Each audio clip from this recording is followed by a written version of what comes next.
আসসালামু আলাইকুম রহমতুল্লাহি আবরকাত। আমরা মানুষকে যখন মন থেকে ঘৃণা করি বা ঘৃণা করতে চাই, প্রকাশ্যে ঘৃণা করি না, তবে মন থেকে ঘৃণা করি। এমন এমন মানুষ আছে যে আপনি ঘৃণা করে কিন্তু আবার ভালোবাসে, আবার বলে যে এই করে সেই করে।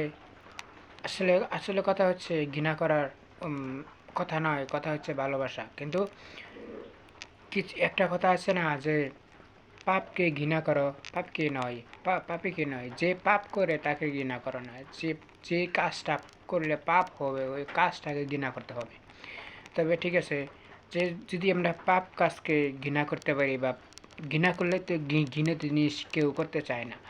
আপনার যদি কোনো একটা জিনিস ঘৃণা লাগে বা অপছন্দনীয়, ওই জিনিসের দ্বারা কাছে আপনি যাইবেন না, অথবা আমিও যাব না।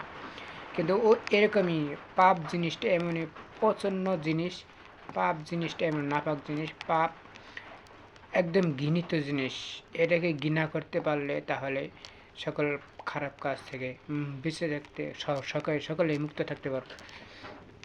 আর মানুষকে ঘৃণা করতে হবে না, মানুষকে ভালোবাসলে দেখা গেছে যদি কারোর ভিতরে খারাপ কাজ থাকে, খারাপ ব্যাকগ্রাউন্ড তার খারাপ থাকে, তাহলে আস্তে আস্তে সব কিছুই ভালো হয়ে যাওয়ার সম্ভাবনা থাকে।